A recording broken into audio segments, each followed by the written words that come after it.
Hello friends, vinyl community, Wes here, checking in. Wanted to answer Lazerrus's thread, Duane. He had started a thread about what are your vinyl buying habits, and it was a cool thread. I'm enjoying watching all the responses to it, and I thought I would throw my vinyl buying habits in. And also he did another video where he was showing his top 10 bargain bin records, thrift store records, and I find that interesting as well, and I've seen a few responses to that also, and I thought I would throw in sort of my top 10 alternate sort of things that you might find in a bargain bin or a thrift store that you should definitely get. So let's go ahead and get into this. Vinyl buying habits. The majority of my collection I have built just from thrift stores, mainly because the record stores here are not that good, and so thrift stores is a place I can go. I can drop in, I can check out, and sometimes you pick up stuff. Most of the times you don't, but there's about four main thrift stores I use here in town. There's 2 Goodwills, a Salvation Army, and a hospice thrift store. And those are the main places where I go. Other than that, there are two. Like I said, the record stores here are not great, but there are 2 record stores here. There's one record store that sells mostly new releases. It's getting better. It just opened a few years ago and started out really small, and they only had a few things, and it's getting to where they're getting more things in regularly. It's still not a good place to go if you want something that's just been released on Tuesday when new things come out. You're not going to go down there and buy the new Bruce Springsteen album or whatever. They're not doing that much business where they're getting new things in immediately. It usually takes them a few weeks, and they tend to buy the same kind of things over and over again instead of having a lot of variety. So it's slowly getting better, but right now it's still not great. The other record store we have, they mainly sell used records, and it's mainly either classic rock or like hardcore punk kind of things. That's pretty popular here in town in Gainesville. A lot of punk bands and stuff that I'm not really into. They do get a few new things in, but not very often. It's a record store I've been buying from since I was in middle school probably. So I know the owners well, and I drop in there every now and then, but it's just not really a good place to shop for me, just because there's not much turnover there, and it's a lot of stuff that doesn't really interest me. So, other than that, ever since the vinyl community, my buying habits have changed a bit. I do a lot more online buying, online shopping. I've done Discogs and eBay, and I've done mail order directly from record labels or artists, or everything and anything I've looked into online. I just got in a bunch of records from oldies.com. I do a lot of buying on Amazon. I haven't had the problems with shipping that other people have had from Amazon. I do I don't know, maybe it's because I choose the free shipping, and it's sort of a slow speed shipping, and it just sort of gets here when it gets here, and they're not trying to rush it, and it's not getting thrown around a lot. So maybe that's it, but I buy a lot from Amazon. As far as new things, new vinyl. I've explored. I went to one estate sale so far. That was a bust. They had some records, but they were beat. Not like, it's a pretty small town, so there's not often estate sales. Maybe once or twice a month there'll be an estate sale here, and I've sort of been looking at that, but I haven't really done much of that. Occasionally, I'll get up in the morning and I'll go to do some garage sailing, but that's really difficult for me since I work at night. It's really hard for me to get up early in the morning and sort of get out and do things like that. So I don't often do that. A couple times a year, I'll make a day of going out and doing some garage sailing. And other than that, I mean, I have a search saved on Craigslist. I have multiple searches saved on Craigslist. Anytime somebody posts something with vinyl in the description, or records, or turntable, I have those saved just so it pops up and I sort of know about things. Occasionally somebody will be selling some records or something on Craigslist or giving them away, and I'll be able to catch on to that. It's not real lucrative as far as finding things, but occasionally you'll find stuff here and there. But that's just an easy thing I can do. I can check in the morning and see if anything new has come in there. Other than that, I think that pretty much covers it. I mean, I do a little bit of everything. I don't focus on any one thing. I allow all the sources to help me find things. But mainly, I love bargain records. I mean, it's kind of what I'm really into. It's what got me into vinyl, is that I could go into a thrift store and walk out with, well, at the time when I started, I could walk out with 10 albums for $1, and I can't go into a store at the time, back in the early 90s then, and a CD was, $18 or $20 or whatever, and I just saw as, wow, I can explore a lot of different kinds of music for $1 at a time, and I really enjoyed that and appreciated it, and it was really helpful, especially like after I moved out of my parents' house and sort of started off on my own, and I was, I had a minimum wage job and I didn't have a lot of money to spend on music, so I was able to go to thrift stores and buy things cheaply and have new music to listen to, and that was always fun. So that's kind of where my heart's at. I have so much that I've bought that I haven't listened to. I don't see any real reason to pay a lot of money for records. I'm just enjoying the stuff I find at thrift stores mostly.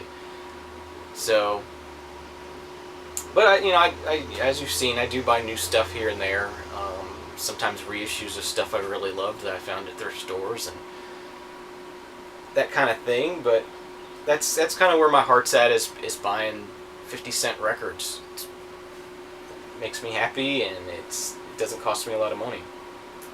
So I think I've rambled on enough about my vinyl buying habits. Let's go ahead and dive into this subject of top 10 bargain bin LPs. As I've said, I'm a bargain bin junkie, and I could do this thread over and over again every day probably, and come up with 10 new ones that I think you should definitely buy. But I went through and pulled out some that I think I see regularly in bargain bins or thrift stores, and I think people should definitely pick up when they see it. It's kind of been interesting watching responses to this so far. How where you live in the country, what you see in the bargain bins is very, very different.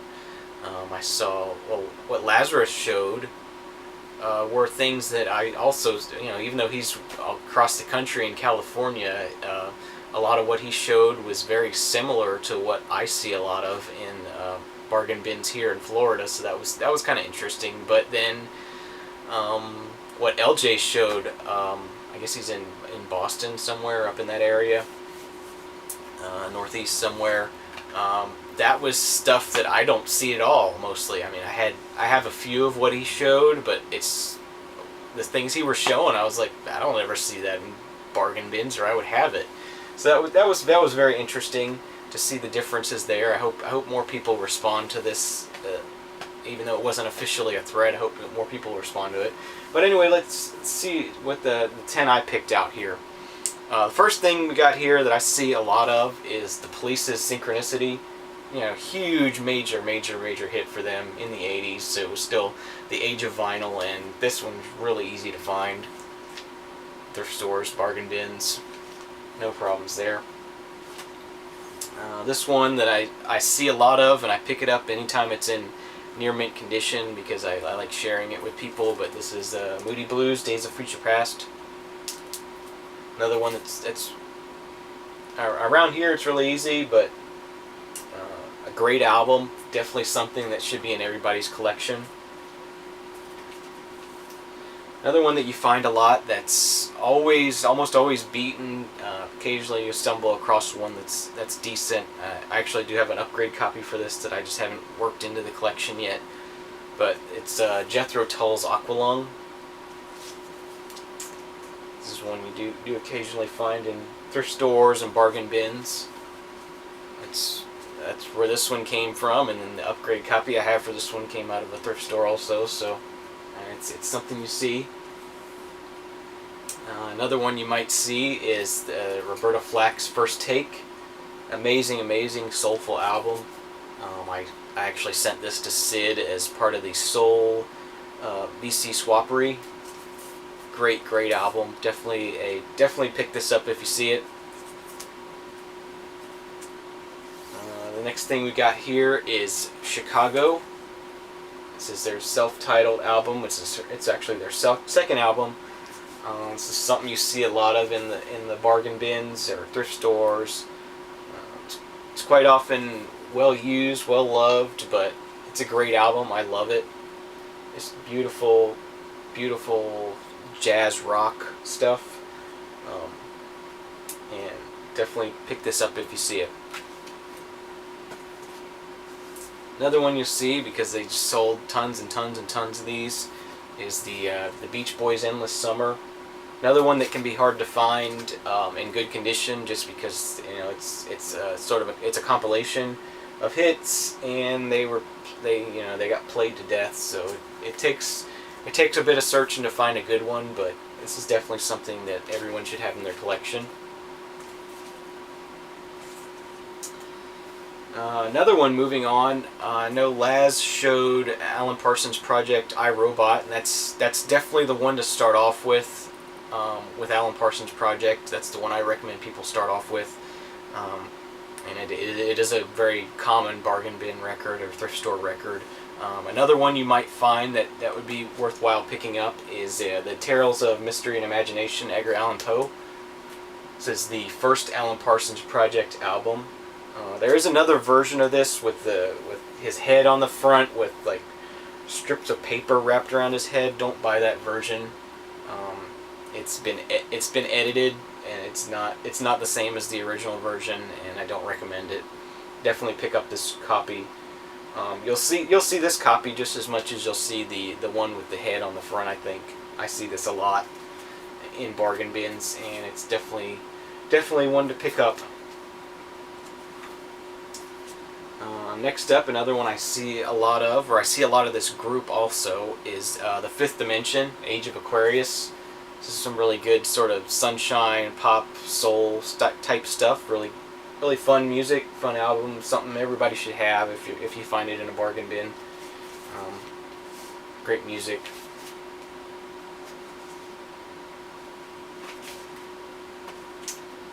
Next one I picked out.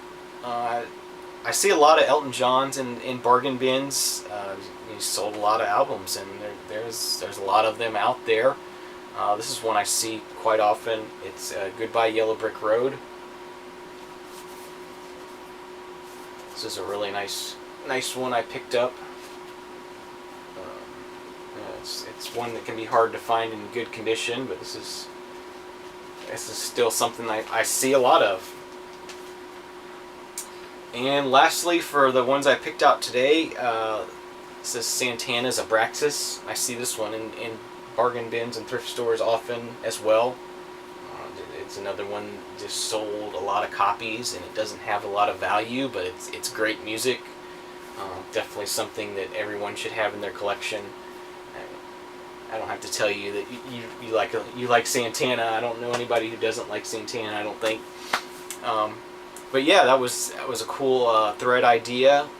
And let me know what you think of what I'm seeing common in my area. Are any of those records something that you never see? Are there stuff in is there stuff in there that you wish you had? Or yeah, just let me know, and if you would, pick out your top 10 bargain bin LPs, and show us what you find in your area, because that interests me very much, and I'd like to see some more of that. So hope everyone is having a great week. I'm having a rough one myself. First couple days have been kind of tough. I'm hoping I have a nice smooth slide into the weekend here. But we'll be seeing you all real soon, and cheers. Keep the vinyl spinning.